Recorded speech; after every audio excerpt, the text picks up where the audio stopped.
அனைவருக்கும் வணக்கம். இன்றைக்கி நம்ம மீனாட்சி திருக்கல்யாணத்தை பார்க்கலாம். அதுக்கு முன்னாடி மலையத்துவஜனுக்கு 3 வயசு குழந்தையா தவழ்ந்தான்னு பார்த்தோம், காஞ்சனமாலை மடியில். இப்போ என்ன ஆச்சுன்னா, குழந்தை மலையத்துவஜன் நினச்சார் ஆண் குழந்தையா இல்லைன்னு. அப்போது அசரீரி ஒழிச்சது.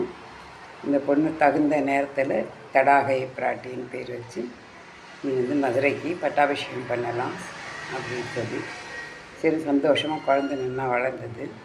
ஆயக்கலைகள் 68 கற்றுட்டேன். மீனாட்சி கற்றுக்கணுமா, ஆனாலும் கற்றுண்டா. அவளுக்கு வளர வளர என்ன ஒரு ஆச்சுன்னா,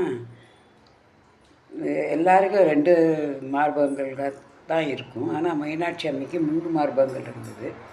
இதை நினச்சி ரொம்ப சங்கடப்படும் போது, காஞ்சனமாலை அம்மை சங்கடப்படும் போது, அப்போவும் சரி 3வது எப்போ இவளை கல்யாணம் பண்ணிக்கிறவர் இவளை டைரெக்டாக பார்க்குறாரோ, அப்போ அந்த 3வது மார்பு தானாக மறைஞ்சிடும், கவலைப்பட வேண்டான்னு சரி சந்தோஷமாக இருந்தாள். அதுக்கப்புறமா பெரியவளாகி அந்த காலத்தில் குழந்தையிலே கல்யாணம் ஆகிடும். ஸோ ஒரு ஏஜ் வரும்போது அஷ்டதிக்கு பாலர்களை நல்லா ஜெயிச்சு கைலாசத்துலேயும் போய் கைலாசநாதரையும் ஜெயிக்கணும்னு கிளம்பினான். அப்போது அங்கே சிவனை பார்த்த உடனே சந்தோஷத்துலேயும் வெக்கத்துலேயும் தலை குனிஞ்சு இருக்கும்போது அவர் அழகாக இருந்தார். அப்போ சுந்தரர்னு அவருக்கு பேர் வந்தது, சுந்தரேஸ்வரர்னு. அம்மையோட 3வது மார்பகம் தானாக மறைஞ்செடுத்து அடுத்து மதுரை எம்பதிக்கு நல்லபடியாக கோலாகலமாக கல்யாணம் நடந்தது.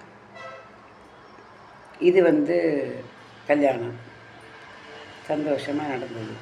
இது எல்லாமே மதுரையில் நடந்தது, உண்மையாகவே நடந்தது. அப்போ தடாகை பிராட்டி அம்மையார் எல்லாரையும் சந்தோஷமாக வச்சுருந்தான். இதோட இன்னொன்று அவளோட நிஜமாகவே நடந்த விஷயம் மதுரையில் நடந்தது. அதை பற்றி இப்போ பார்ப்போம். ஸ்ரீ குருப்பியோ நமக, ஸ்ரீ மாத்ரே நமக, ஸ்ரீ மீனாட்சி சுந்தரேஸ்வராய நமக. இப்போது நல்லபடியாக கல்யாணம்லாம் நடந்திருக்குன்னு நம்ம பார்த்தோம். இப்போ மீனாட்சி அம்மையோட திருவிளையாடலில் ஒன்று நிஜமாகவே மதுரையில் நடந்தது. நம்ம எல்லாருக்கும் குமரகுருபரர் பிள்ளைத்தமிழ் பாடினார் தெரியும். அது மதுரையில் வச்சு நடந்த விஷயம். ஆயிரங்கால் மண்டபம்னு இருக்குது மதுரையில், மீனாட்சி கோயிலில். அந்த ஆயிரங்கால் மண்டபத்தில் பிள்ளைத்தமிழ் பாடுறதுக்கு திருமண நாயக்கர் காலத்தில் இது நடந்த விஷயம். குமரகுருவர் பாடினார். அப்போ மீனாட்சி பிள்ளைத்தமிழ்னு அதுக்கு பேர். இதில் 10 பருவங்கள் இருக்குது. நான் வேகமாக சொல்லிட்டு போகிறேன். காப்பு பருவம், செங்கரை பருவம், தாளப்பருவம், சப்பானி பருவம், முத்தப்பருவம், வருகை பருவம், அம்புலி பருவம், அம்மானை பருவம், நீராடற் பருவம். இது எல்லாத்தையும் வச்சு அவர் நல்லா பாடின்னு இருந்தார்.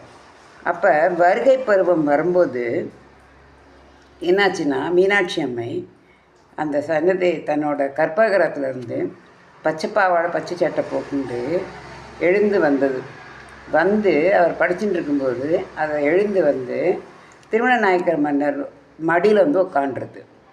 அப்போ நாயக்கருக்கு ஒன்றும் புரியல. இருந்தாலும் அந்த குழந்தை ஒரு மாதிரி அழகாக நல்லா இருந்ததுனால ஒன்றும் அவர் சொல்லலை. அவர் இப்போ அந்த குமரகுருபர் பாட்டை கேட்டுருந்தார். கரெக்டாக அந்த பிள்ளை பருவம் வருகை பருவம் முடிஞ்ச உடனே என்ன அம்மை பண்ணினான்னா, திருமண நாயக்கரோட கழுத்தில் இருந்த முத்து மாலையை எடுத்து குமரகுருபர் கழுத்தில் போட்டு அடுத்து கொஞ்ச நேரத்தில் எந்திரிச்சு நடந்து அப்படியே மறைஞ்சிட்டார். அப்போந்தான் எல்லாருக்கும் தெரியும், அதுடா மீனாட்சி அம்மையே போட்டிருக்கான்னு. இது நிஜமாக நடந்த உண்மை. நீங்கள் மீனாட்சி அம்மன் கோவில் போனீங்கன்னா அங்கே இந்த ஆயிரங்கால் மண்டபத்தில் போய் பாருங்கள். இந்த விஷயம் நடந்த இடம் அங்கே தான். அப்போது எவ்வளோ பெரிய நல்ல விஷயம். அம்மை இருக்கா, அவளை நம்பினவரை கைவிட மாட்டா, உருகி அவளை பற்றி பாடினா நல்லதே செய்வான்றது இது ஒரு எடுத்துக்காட்டு.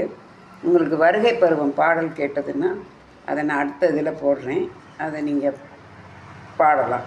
ஆற்றுல பாடினா மீனாட்சி அம்மை ஆற்றுக்கே வருவா. உங்களுக்கு நல்லதே செய்வா, நல்லதே நடக்கும். நன்றி.